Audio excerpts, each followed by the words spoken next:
দেখেন অনেকে একটা ভুল আপনাদেরকে শেখায়, ভুল শেখায় কি বলে যে হচ্ছে একজনের মার্ক আছে 80 আর একজনের মার্ক 70, কলেজে যদি সে চয়েস 10 নাম্বার রাখে আর এই যে করিম সে যদি 1 নাম্বার রাখে তাহলে মার্ক যার 70 তার হবে। অ্যাকচুয়ালি আসলে এইটা কিভাবে হয় সেটা বুঝতে হলে আমার টেকনিক্যাল ব্যাখ্যা জানতে হবে, অর্থাৎ এই সফটওয়্যারটা কিভাবে মূলত টেকনিক্যালি সাজাইছে সেইটা বুঝতে হবে। এই ধরনের একটা প্রজেক্ট আমি ইউনিভার্সিটিতে করছিলাম, যে বিভিন্ন ইউনিভার্সিটিতে যে অ্যাডমিশনের পরে আপনার সাবজেক্ট বন্টন মূলত কিভাবে হয়, তাদের মার্ক অনুযায়ী হয় এবং তাদের যা চয়েস সেই অনুযায়ী মূলত কিন্তু হয়। তো সেইটার সাথে এইটার টেকনিক্যাল ব্যাখ্যা কিন্তু একরকম, অর্থাৎ এইখানে কিন্তু মার্ক অনুযায়ী আপনাকে বিভিন্ন প্রতিষ্ঠান ফেলাচ্ছে, আপনার প্রতিষ্ঠান আবার চয়েস অনুযায়ী। তো এইটার কথা যদি বলি, দেখেন যদি এইরকম অবস্থা হয় তাহলে সফটওয়্যার আসলে কি করে? আগে সফটওয়্যার যেটা করে যে ধরেন আইসিটি কলেজ, হ্যাঁ কলেজে হচ্ছে ধরেন 200 মানুষ আছে, 200 মানুষ হচ্ছে আপনার এখানে পাশ করা আছে। এই 200-র মধ্যে মার্ক সর্বোচ্চ যার ধরেন 95, সর্বনিম্ন আছে 40। এখন এইটার যখন রেজাল্ট প্রসেসিং শুরু করে এই আইসিটি কলেজ অর্থাৎ প্রভাষক যদি হয় যে তাদের এই 200 মানুষদের আগে সে ডাটাবেজে কোয়েরি করে সার্চ করে যে সর্বোচ্চ মেধা তালিকায় কে আছে। ধরেন এখানে সুমন, এই সুমনের যে 95 মার্ক, এই মার্ক অনুযায়ী এর প্রথম চয়েস কোনটা, কারণ এ যেটাই প্রথম দেবে সেটাই হবে, কারণ তার উপর কেউ নাই।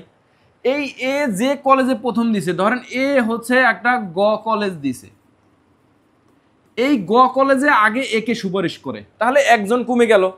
এখন তার আরো যত চয়েস আছে, ধরেন সে আরো 20টা প্রতিষ্ঠান চয়েস দিছে, তাহলে সেই 20টা প্রতিষ্ঠান তার জন্য বাদ, মানে সেই 20টা প্রতিষ্ঠান থেকে তার নাম উইথড্র।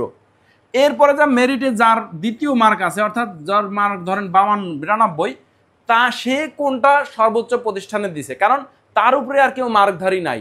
এই 92 যে তার প্রথম চয়েসে দিছে, এখন ধরেন যে এই যে কলেজে এই 92-এরও হচ্ছে প্রথম চয়েস ছিল, তাহলে এরও প্রথম চয়েস ছিল, তাহলে এই প্রথম চয়েস দুইজনেরই যদি এই কলেজটা থাকে তাহলে আগে কার্ডটা হচ্ছে এই 95 যার, তারটা হচ্ছে আগে তার সুপারিশ নিয়োগ হয়ে গেছে। তার মানে 92 যে তার প্রথমটা হয় না, তার মানে তার যে দ্বিতীয় যে চয়েস ছিল সেই চয়েসটা তার মূলত ফালানো হবে। এইভাবে করতে করতে 40তম মার্ক পর্যন্ত আসে, যার জন্য হয় কি যে তার উপরে মেরিট যারা আছে তাদের তো অলরেডি নিয়োগ হয়ে গেছে বিভিন্ন জায়গায়, এরপরে যেটা তার চয়েস ফাঁকা থাকে সেইটা ফালানো হয়। তাহলে এইটার ক্ষেত্রে কি হবে দেখেন, এইটার ক্ষেত্রে মার্ক 80 পর্যন্ত, অর্থাৎ এর উপরে যারা আছে সবার চয়েসের তার যে চয়েস লিস্টে যেসব প্রতিষ্ঠান ছিল সেগুলো কিন্তু অলরেডি তারা করে ফেলছে।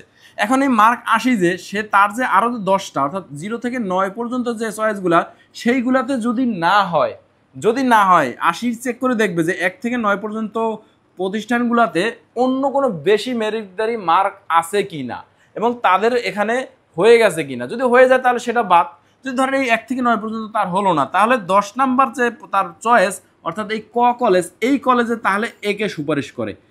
1 নাম্বার চান্স দিয়েও লাভ নাই, কারণ এরটা আগে হচ্ছে ক্যালকুলেশন হবে না, এরটা আগে আসবে না, আগে হচ্ছে এই 80 মার্ক তারটাই আসবে, হিসাবেই আসার কথা না। এর কে যে 1 দেখ 5 দেখ সেটা পরের বিষয়, এরটা তো আসবেই না। এরটা আগে হচ্ছে আমার তাকে সুপারিশ করে তারপর এর মার্কে 70 মার্কে ধরবে। আশা করি আপনারা বুঝতে পারছেন। এইভাবে মূলত হচ্ছে শূন্য পদগুলোতে তাদের মার্ক অনুযায়ী মূলত সুপারিশ করে বা তাদেরকে কলেজ ডিস্ট্রিবিউট করা হয়। তো সবাই ভালো থাকবেন, আসসালামু আলাইকুম, আল্লাহ হাফেজ।